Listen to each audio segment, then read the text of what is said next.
Welcome to Rico 12. I'm Justin. I'm your host and a grateful child of an all-powerful and all-loving God. Rico 12 is all about exploring the common threads of addiction and sharing tools and hope from those on a similar path. We gather from diverse backgrounds, faiths, and places to learn and support one another. Our speakers from previous meetings have represented various fellowships, addictions, and afflictions, reflecting the richness of our shared experiences. Join us in this journey of recovery.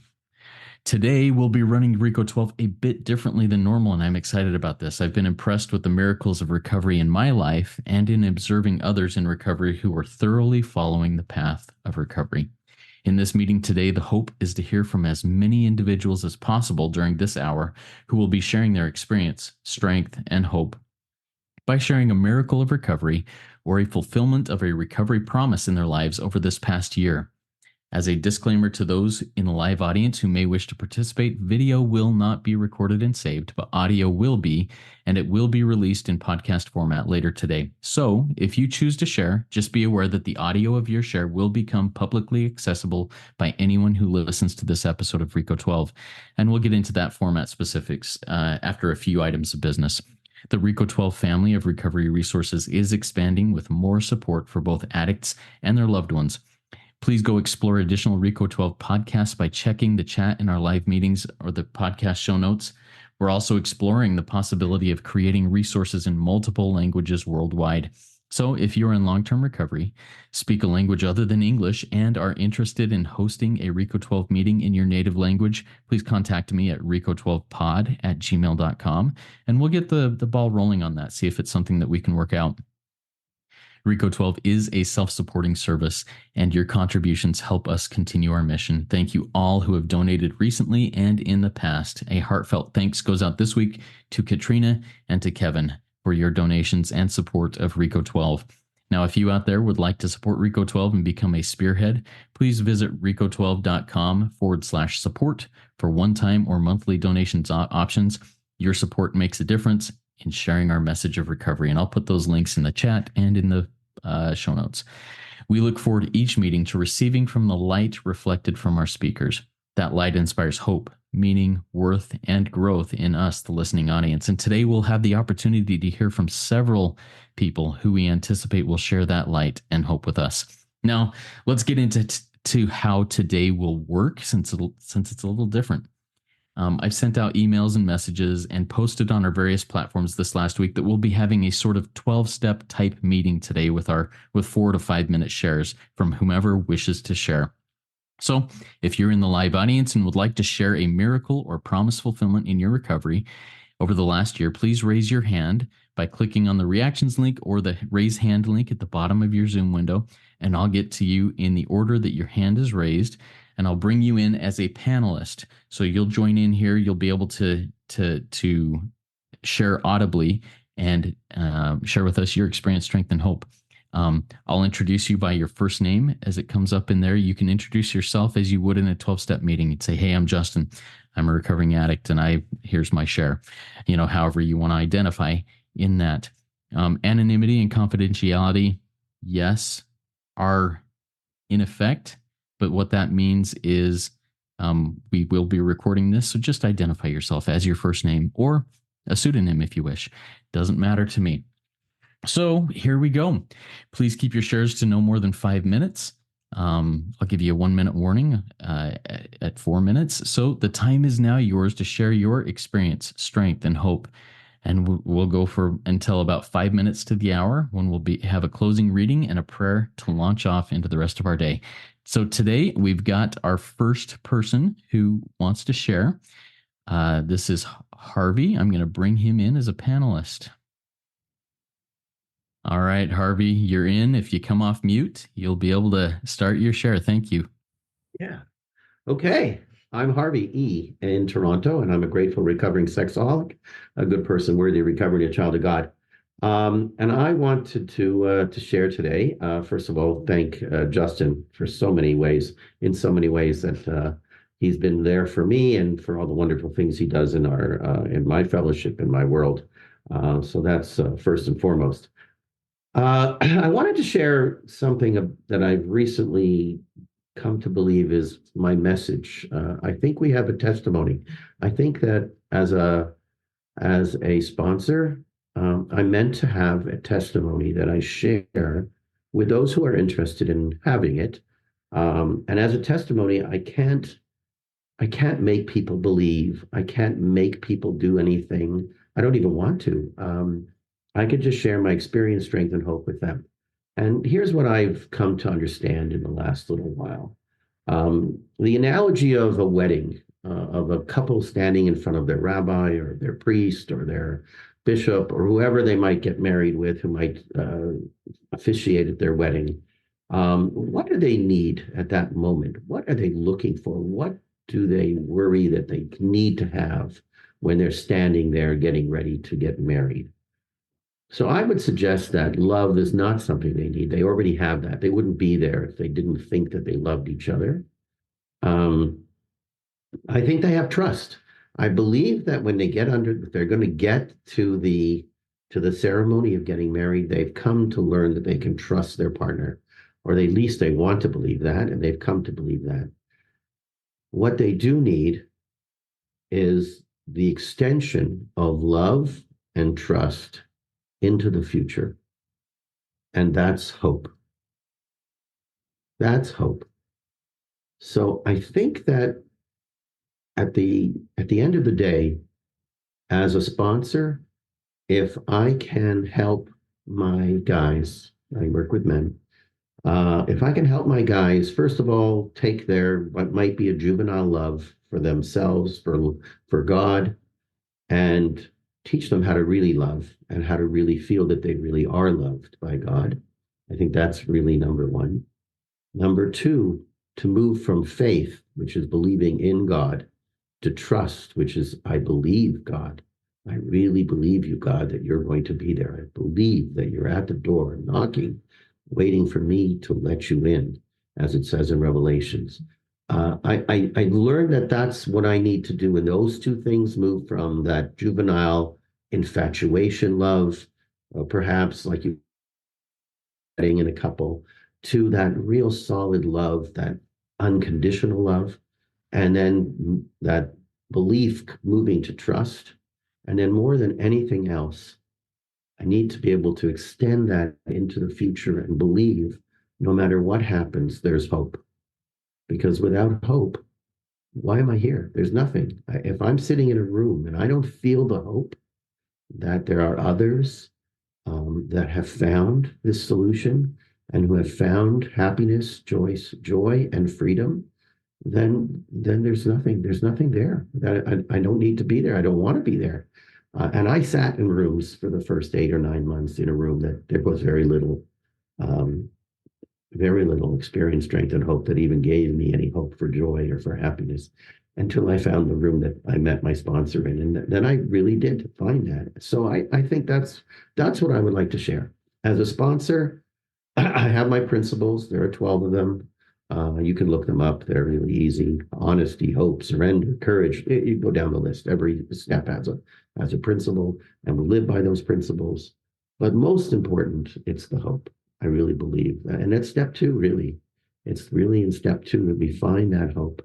And if we can grow that hope and build on that hope and use 11 to strengthen our relationship with God, with whoever our higher power is, then we have a future. That's it. That's all I wanted to share. Thank you, Justin. Oh, awesome, Harvey. Thank you so much for that share. I really appreciate that. I will get you sent back to being a panelist and promote somebody else here in the meantime. Really appreciate your share. Excellent. Thank you so much for that share. Next person in line, we've got Ella. I'm going to promote Ella to be a panelist, and we'll get her on here in just a minute. Grateful to have Ella joining us. Ella, you are live. Go ahead and come off mute. Thank you. Hi, everyone. Hi, Justin. Nice to see you. Thank you for having me here. This time, I'm really excited to share my miracles and the promises that have been fulfilled, the most recent one. So I want to start with a quote from, I want to first qualify, of course. I'm Ella, and I'm a recovered and recovering addict and alcoholic. I'm codependent and a sex and love addict, and all of the afflictions and all of the addictions.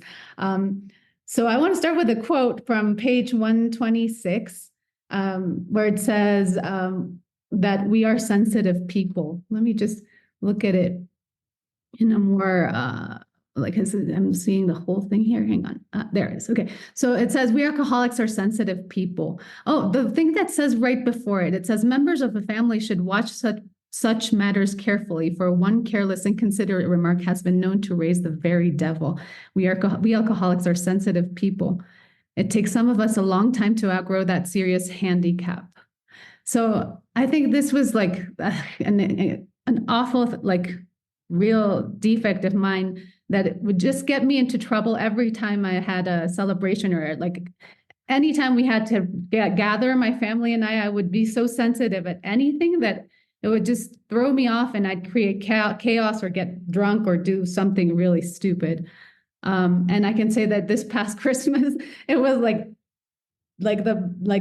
test, the biggest test higher power could ever set for me. That was we were playing a game of who knows you best. And my question was, what is your worst habit? And I heard my family tell me things that I did not want to hear. And for the first time, I just said, yeah, because of this program. They said oh, you're a terrible planner. And I'm like, yeah, yep. And I just said, yeah, it's all true. And I did not create chaos, even though I was still hurting because of this book. I knew that they're also trying to help, even though that they could raise the devil. It was not happening this time. I'm reminded of this. This is also related to this page in page 48, where it says, besides a seemingly inability to accept much on faith, which was my case before, because of faith, I can see my sensitivity and hand it over to higher power. It says we often find ourselves handicapped by obstinacy, sensitiveness, I can't say that word, and unreasoning prejudice.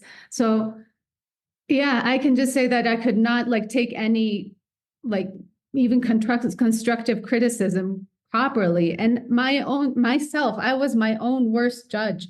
I'm a singer also. I'm an artist, and I could never show up in a place and not have a drink before singing. And even when I had a drink, I could not look at people in the eye. When I could not look at people, I was always judging myself because I didn't know how to hand it over to higher power and how to actually be an artist to give to others. That reminds me of this other quote, which I don't have the page number, but it says something like, if I criticize myself, I'm criticizing God's handiwork. So learning this and really doing the program of praying before singing has given me the miracle of page 77, where it says, I can look the world in the eye. And I can just say that this past, not 2 Sundays ago, I got the opportunity to sing to people. And for the first time, I was in a bar with people drinking and everything happening. I was not drinking, and I was singing at people, looking at them, at their eyes, and smiling them, giving them the love that I have received. So thank you very much. And I'll pass with that. Beautiful. Thank you so much, Ella, for sharing those miracles. I really appreciate it. I will get you back in the audience. Irvin, I've got you up next. Let me get you promoted to a panelist. Thank you, Justin. Thank you for the opportunity. I love this, Rico 12, and I love this that you're doing about sharing our miracles. And I'll share something slightly recent, maybe that I noticed slightly recently. And this is on me and my wife. I took my wife to the mall. This was 2 years ago. And I had a 2-year-old at the time. We were at the mall. We were trying to have a good time. At some point, my wife notices there's a movie theater, a dining movie theater, and she says, why don't we spend part of our time there? To what I said, nope. And then proceeded to tell her all the bad things that could happen if we go to the theater. Like my daughter hasn't napped. She's going to be cranky on the way back home. We haven't eaten. All you can think of, I came up with this. So I destroyed those plans. And that's sort of in a nutshell how I used to be, right, in that regard. So So I became resentful, victimizing, and all of the above. And why would she think that that is a good idea? Why, all the negative of victimizing and the blaming, right? So, and that was it. I ruined that day for her and for me and for my daughter too. Fast forward 2 years. This December, we went to the same mall. My daughter is 4 years old at this point, and I have a son, he's 1.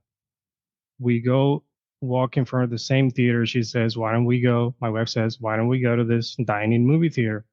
I said, yes, let's go. I go in, we have a good time. I help them have a good time. It was a good time, Justin. We ate all the things that I thought were going to happen. Not all of them happened, but some of them did, and that was okay. But the difference was in the promise, page 84. We will intuitively know how to handle situations which used to baffle us. I didn't become resentful. I had a good time with them. I just lived in the moment.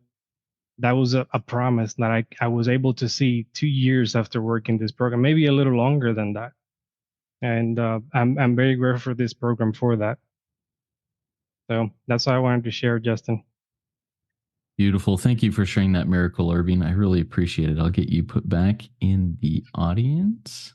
Right now, I'm going to jump in. I'm going to share my experience, strength, and hope. I'm Justin. I'm a recovering sex addict. I'm a son of God, and miracles that I am walking sober and in connection with God and my fellows today. I just can't even believe that. But I want to share a little bit on the step 10 promises that one or two of them that have just come true in my life. It's a miracle to me. The promises are real. I'm going to read here on bottom of 84, top of 85.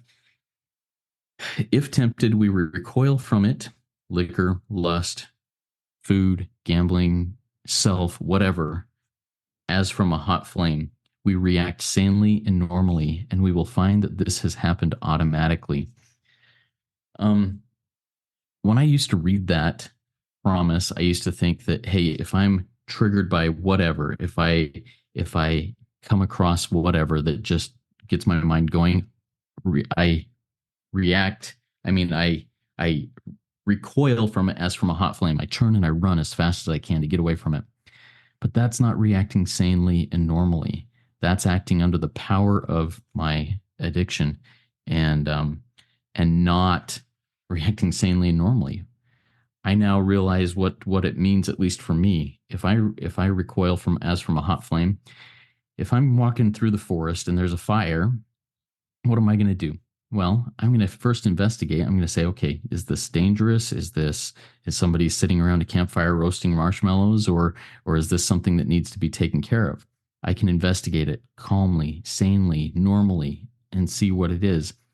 If it's somebody sitting around a campfire with marshmallows, I might be able to go and sit with them. As we say here at the bottom of those paragraphs, that is how we react so long as we keep in fit spiritual condition. If I'm in fit spiritual condition, I can sit around the campfire and sit back and not put my hand in the fire if I am in fit spiritual condition. But if it's a out of control thing, or if I'm not in fit spiritual condition, I need to get out of the forest and get away from the fire. Does that mean that I run away from it? No, my experience is that I find my higher power and I turn to my higher power and go to my higher power rather than running away from the fire, the temptation. I go to my higher power. And that's where the miracle happens, is that I am not, when I'm in fit spiritual condition, I am not obsessed with turning back to the fire over and over and over again. I can move along. I am placed in a position of neutrality, safe and protected. I love these promises. I'm not fighting it. Neither am I avoiding temptation. I'm walking through the forest. I'm living life. I'm not hiding in the corner. So I'm not triggered by something or someone. Life is a trigger. That's what I've learned. And that is, I think that's the miracle, the fulfillment of the promises. As I keep in fit spiritual condition, as I continue to grow and expand my connection with my higher power by living my steps, but step 11, continuing to improve my connection, my conscious connection and conscious contact with God. These things continue to happen. And that's just my experience, my strength, my hope, and the promises and miracles in my life. And I'll pass with that. All right, Anne, I will get you promoted in here as a panelist. All right, Anne, welcome. We're happy to have you here. The floor is yours. Go ahead and come off mute, and you can share. Really appreciate it. Hi, Justin and everybody. I'm Annie, and I'm an addict and a codependent, addict of every variety, codependent of every variety. I love that you're doing basically a podcast on miracles to wind out the year and start the new year. Yeah, I've been going through a really rough time. And the miracles for me are that my sponsor has been there for me in a beautiful, prayerful, spiritual way, a very gentle and loving way to support me through this difficult time I've been through. And with her help and with the help of other women in the program, I've been able to fill out and file a bunch of documents having to do with my ex, who's my qualifier, and doing what I can to keep him from, that's my kitten, Electra, stalking and being on and in on my property, in my home, in my car, etc. It's been a really terrifying time for me. And I've come to rely on my higher power in a way I never did before. And I think adversity breeds faith for me. Like, I'm a very hard-headed addict. I have to really burn up in the flames before I become the phoenix rising from the ashes. I have to burn all the way down. And the big book has been a comfort to me.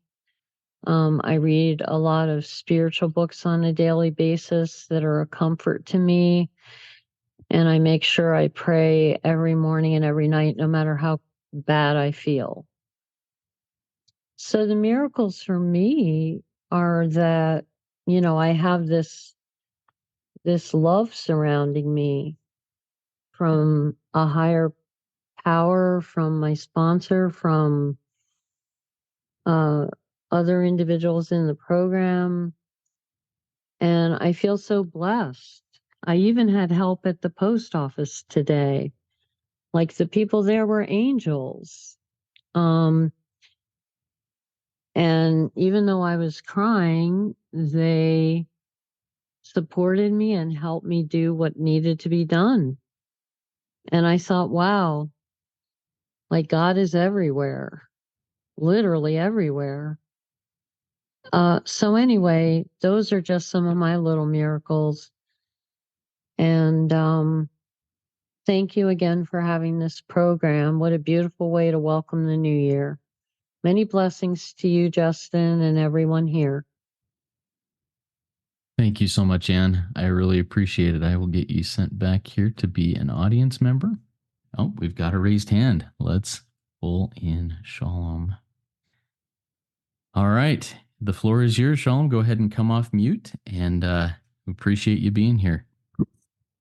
Hey guys, yeah, my name is Sholom, and I'm grateful to be here. I did not think I was going to be able to be sharing today, but it turns out that I was able to. For me, the miracles happen when I work it, when I really work it. And amazingly, when I don't work it, it doesn't happen. As the promise is, it only works if you work it. It's one day at a time. But yeah, I've definitely seen tremendous miracles in my life when I apply the words of the big book into my life. words like the idea that we are like other men has to be smashed. The idea that one day, somehow, some way, I may be able to control and enjoy my drinking is the great obsession of every alcoholic. Those words help me remember that I don't have to worry about what everyone else is doing in the world. I have my own set of program, my own rules that I have to live by. And yes, they are 12 suggestions, but so are road signs. So are warning signs before a cliff. It's a suggestion. Just slow down before you get to the end of the cliff. It's a suggestion. And I believe it was really given more to people that are not really willing to listen. But if you want to live, they're really not suggestions. They were really, warning signs. And for me, it's a program of action, because faith without action, faith without works is dead. Working with another, to me, is miraculous. I get the sense of ease and comfort that I once got from lust when I'm sitting with a sponsee, when I'm going through an inventory with them, and I'm sharing my experience with it, and I get that sense of ease and comfort that I need. And God is there. I feel it. I feel something special in those moments. Not just a few, but about 7 months ago, I experienced what I feel is a real miracle in my life, where I had just come off a really bad relapse that was on and off for a few weeks. And a bunch of things happened in my life all at the same time. When I got to a conference, I was able to share about my childhood trauma, and I was able to relive and play out a trauma that I've had as a child, and that was extremely healing for me. The tears were very healing. Then I was talking to my sponsor, and I'm working at a couple of different programs. So I had one sponsor that told me that I need to hit a rock bottom before I can finally get well. Then I spoke to my other sponsor, who was a big book fellowship sponsor, and he said that you can stop right now. There was nothing stopping you. You can stop right now. And then he said to me something that hit me right in the square in the eyes. And he said, you need to live a life so meaningful, you would never give it up for anything, especially not for your addiction. And that hit me so hard, because that's what I wanted in my life. I want my life to be meaningful. Took me back a few years ago when I was at a point where my wife just had a baby, and I didn't know what to do about meals, because it's hard for her to cook when she just had a baby. And so my community gets together, and they make meals for people that have babies. And it was like right before our Sabbath, and I asked this woman who's in charge of it, is it too late to ask for meals? And she said, no, come on over. And she gave me the meal she prepared for her family. She gave all that food to us, and she said that she's going to go eat out that night. And as I'm sitting there waiting for her to get back to prepare the food, the packages and stuff, I saw a note on her fridge that said, I want my life to be meaningful. And ever since then, that's been a mantra of my life. And when my sponsor said, you need to have your life so meaningful that you wouldn't give anything to give that up, that hit me square in the eye. That was a message from God as a reminder, your mantra. And when I'm working my recovery, I'm working with others. To me, that is the most meaningful life I could possibly live. Thank you. Thank you, Sholom. Appreciate it. I'll get you sent back as a participant, and we'll bring in our next person with their hand up. Crystal, I will bring you in as a panelist here and look forward to hearing from you. I'm loving these miracles and these shares. Thank you all for these shares. All right, Crystal, come off mute and join us. Happy to have you here. Hi, thanks, Justin, and thanks for all that you do. We really enjoy Rico 12, and for everyone who's spoken so far. I am a sex addict in recovery, and I thank God that I've gone through the Big Book Step Study with the sponsor and gone through these steps. So the miracle for me is first of all, that I was introduced to this program because I've been going away in my life for years in church and out of church and in church and in a lot, and just still have the issues and the problems. But going through this process has been absolutely just wonderful for me. When I started writing, I realized that I had a lot of resentments where I thought I didn't. I thought I was just fine. I thought everything was going well. But as God continued to reveal to me and talk to me as I prayed the third step prayer, and as I started writing, that He was able to allow me to let go of those things. It's been amazing to let it go. And then recently, I'm visiting someone right now, and one of the people, I was in the gym and I was working out, and someone walked past the window that had originally been on my resentment list, and I was able to say, God, help him. I know he's sick. Help me not to be angry. And I was like, whoa.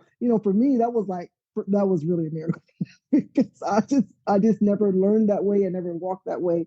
So it was pretty profound. And then, I just finished, I think, my ninth and walking in my 10th, 11, maybe 3 months. And then I got asked to speak at a meeting. To me, again, that's a miracle for me to do it and to express it, because I was so ashamed and so that I never let anyone know that I had this problem. But now I'm able to share it. And they have the subject they had me to speak on was actually 4C, which was the sex inventory. So I was like, okay, this is really a God thing. So I just wanted to share that and to let people know that it works if you work it, and half measures avail us nothing. You have to just go all the way. So thank you, Justin. Appreciate you. Thank you so much, Crystal. Really appreciate your shares. Those miracles are real. I'm going to get you here in the attendee. Thank you again. All right. Got another hand up. Mary, I will get you promoted to be a panelist. Here we go. All right. Mary, you are up. The floor is yours. Awesome. Justin, thank you so much for your service. My name is Mary Ruth, and I'm a recovered love addict. I took a couple notes because I didn't want to get lost. And when I share, sometimes I get totally lost. So I recognized I had a problem probably in 2021, but I've had a problem for most of my life. I was married to an alcoholic for over 20 years. And of course, I knew at that point he was the problem. At some point, I got introduced to the idea that I may be a codependent. And after attending the first meeting, I was like, yeah, this isn't for me. Went to a second meeting. Well, I guess I can relate to a couple things. Third meeting, yeah, maybe. Fourth meeting, oh my gosh, I'm a codependent. What the heck? But I was married to an alcoholic, and that was the real problem. So once we divorced, then I'm fine and I'm back in my normal life. And then I got involved with somebody that I never should have got involved with. And that's when the love addiction, I would say that's when it hit. However, in going through the program, I realized that my issues were my issues all along.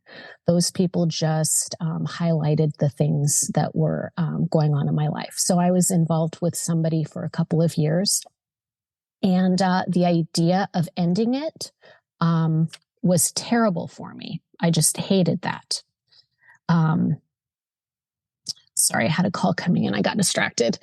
And so for me, having this person in my life, I knew it was unhealthy, but I just couldn't let go. Like I could not let go, no matter how much agony I was in. I just couldn't. And the thought of it actually took me to my knees, like just crying on the floor. And at its worst, I didn't want to live. And so we ended the relationship. He ended the relationship. And that took me into the rooms of LAA. I was in there for about a year before I discovered a different 12-step big book program, Spiritual Gangsters.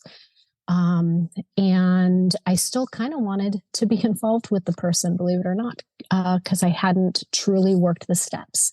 And then I started the steps. Number one, I'm powerless. Well, that's not true. I'm not powerless. I mean, I have a job. I'm a therapist, for God's sakes. You know, I help other people. Like I'm not like so-and-so. So that was a struggle for me to admit that I'm powerless. Two, I came to believe that a God, yes, absolutely. I believe God, no problem. That's not an issue. Step three, made a decision to turn my will over. I'm sorry, what? No, because I know if I turn my will over, God's going to completely remove this guy from my life. Like, we're not going to have any contact whatsoever anymore. And I actually lost a sponsor over that because I said, I can't like cut him off completely. And eventually I just did baby steps. I want to want. And it happened slowly over time, working the steps and seriously just going one step at a time. He and I came back together, and then it was me who ended the relationship. That, I get emotional because that is my miracle. Because just the year before, I was on my knees crying and begging to God and not even necessarily wanting to live. And fast forward, working the steps, my miracle came. And it is that not only did I break the relationship, but I have not contacted. And I could. And I kept thinking, oh, well, maybe next month. Well, maybe for his birthday. Well, maybe for Thanksgiving. Well, maybe for Christmas. And at this point, maybe it's never. That's the miracle. And then even better than that, the cherry on the top of my miracle is that he doesn't really appeal to me anymore. I can see his own addictive stuff. And my health doesn't want that anymore. So I am repelled by that. I recoil. Ooh, yeah, no, bleh, bleh, no. So thank you so much, Justin, again, for your service. And keep coming back. Keep working the steps, because if I can do it, anybody can do it. Thank you so much for letting me share. Thank you so much, Mary Ruth. Really appreciate you sharing that experience, strength, and hope. I will get you put back as an attendee. And we've got another hand up. Get Lily in here while I get Lily promoted to a panelist. Thank you all. And if anybody else in here wants to share, raise your hand and we'll get you in here and get those done. We've got probably enough time for 2 to 3 more shares. Lily, go ahead and come off mute. The floor is yours. Hi, thank you so much. Yeah, I really kind of got here towards the end of the beginning of the recording, but I hear all of these miracles and I was like, what miracles do I even have to share? And I was like, I don't think I have that many. And I was thinking about all the ones that I didn't have. And then I realized I do have miracles and I can share, and that's amazing. And I just want to share that in my addictive pattern, I'm codependent. I'm a sex and love addict in recovery. In my pattern, I have been intriguing, flirting with people while in a relationship with somebody who I actually love. And I say that in the sense of like, we're actually working towards our relationship. And this is the first person that I genuinely cared about, but I was still doing all of these things. And I would get into arguments. I would start arguments. I would start fights.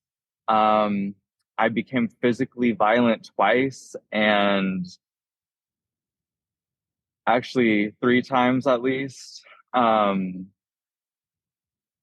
it got really bad. It got really violent and dangerous. And my miracle today is that I don't engage in that anymore. First of all, I don't engage in the violence. I step away when I start to feel frustrated. I step away. I go on a walk. I cry. I have my feelings and I do what I need to do.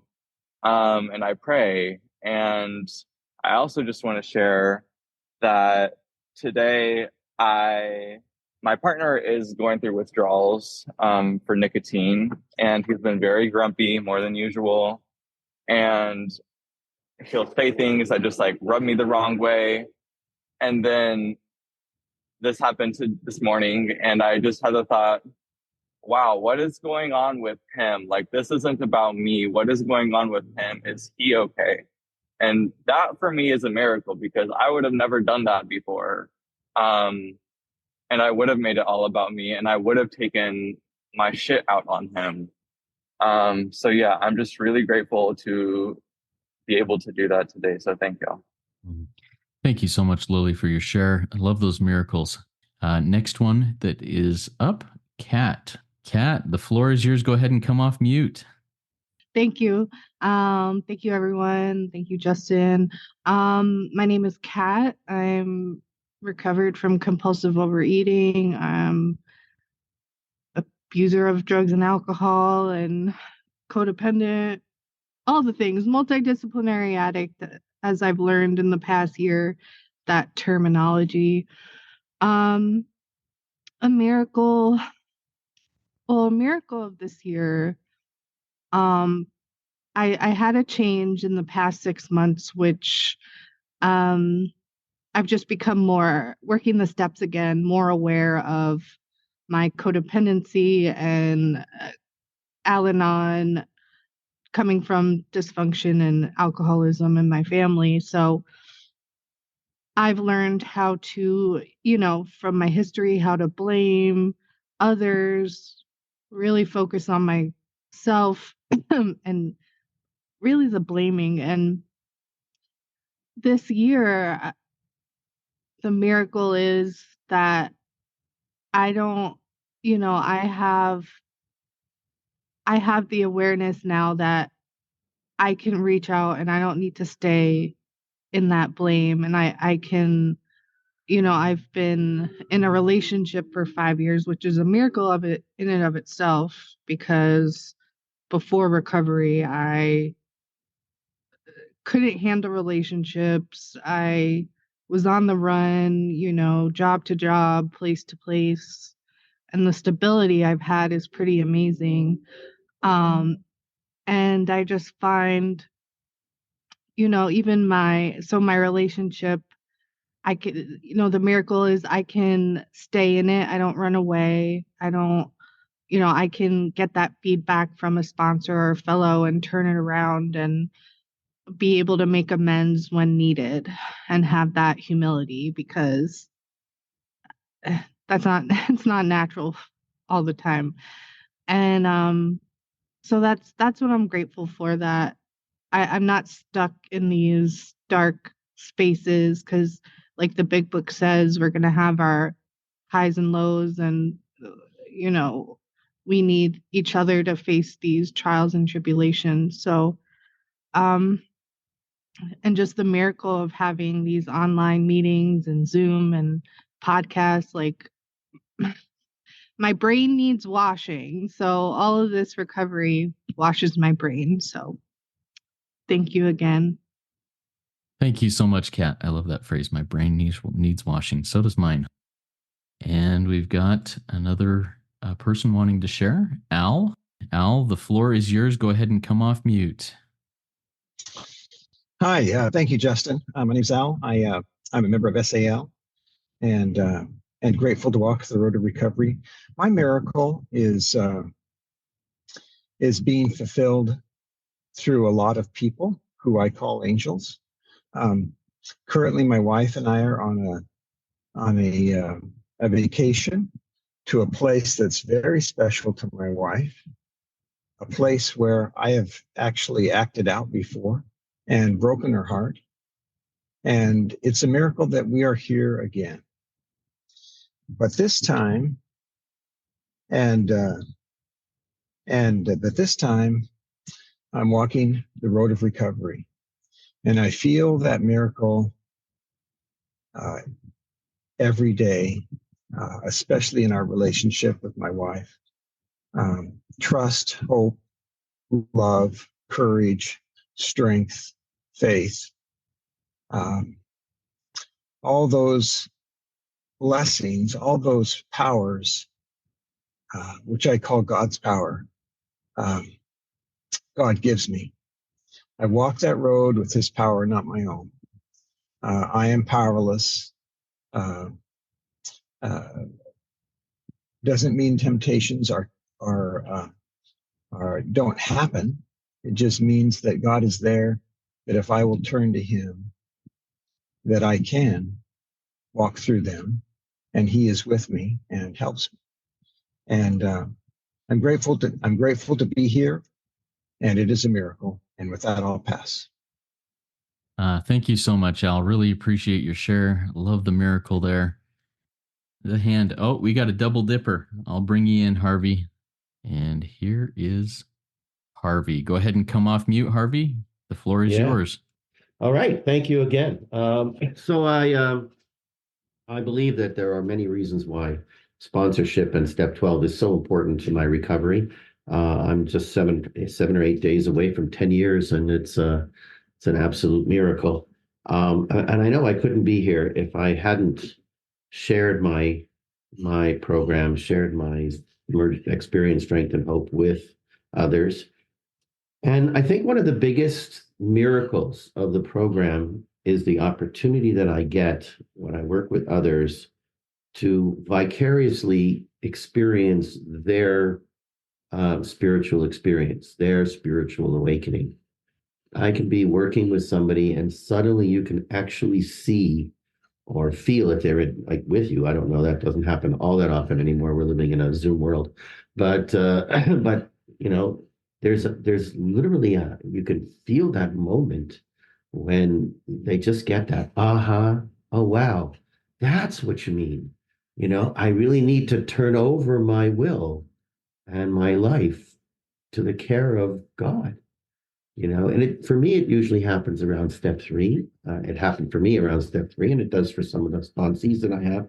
And I think that having that opportunity to vicariously see that happening for others is something that really helps me because, I have to be honest, some days I don't feel the same as exciting, that connection to God that I think I need. And sometimes I start to worry, am I losing it? Am I, is this, what happened to the hum? What happened to that low grade connection that I know I need? And, the monitor is turning dim, I've unplugged somehow or something.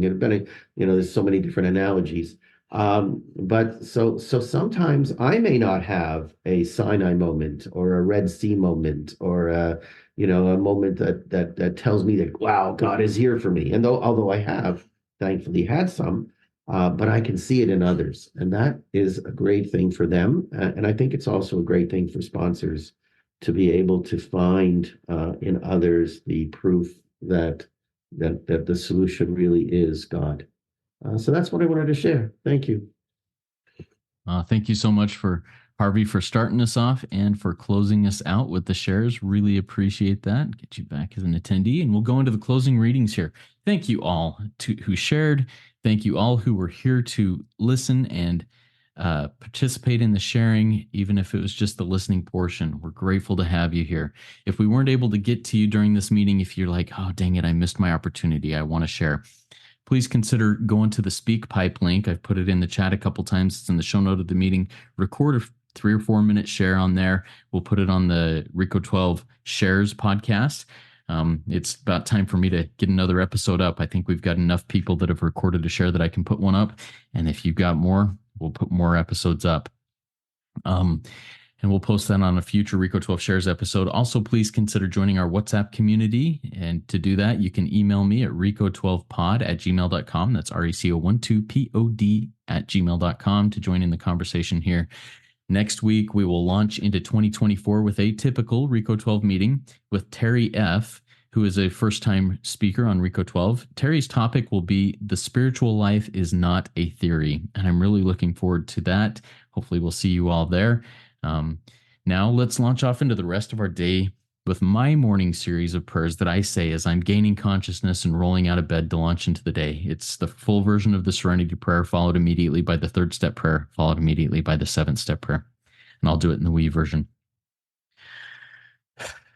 God, grant us the serenity to accept the things we cannot change, courage to change the things we can, and wisdom to know the difference. Living one day at a time, enjoying one moment at a time, accepting hardship as the pathway to peace, taking this sinful, difficult, hard world as it is, not as I would have it, trusting that you will make all things right if I surrender to your will, that I may be reasonably happy in this life and supremely happy with you forever in the next. Thy will, not mine, be done. God, we offer ourselves to thee, to build with us and to do with us as thou wilt. Relieve us of the bondage of self, that we may better do thy will. Take away our difficulties, that victory over them may bear witness to those we would help, of thy power, thy love, and thy way of life. May we do thy will always.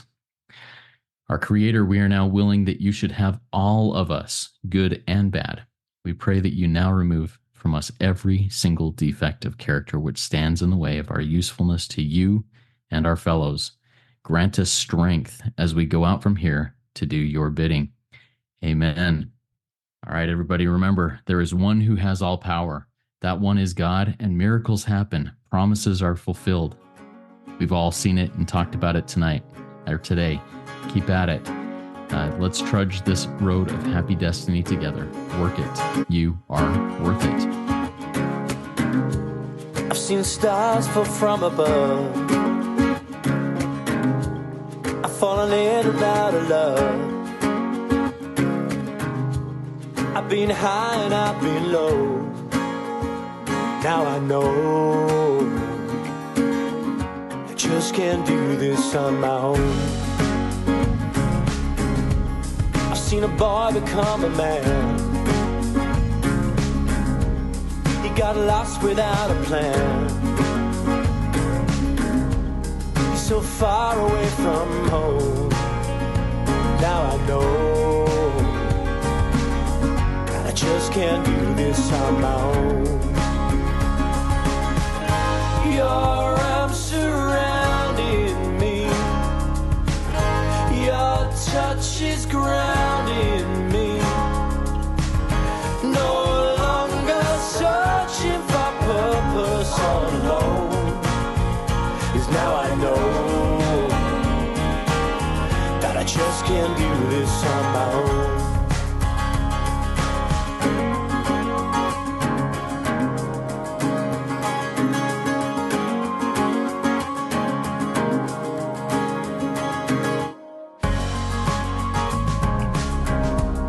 I'm looking for the words to say. You make the world a better place, and I can call that place my home. 'Cause now I know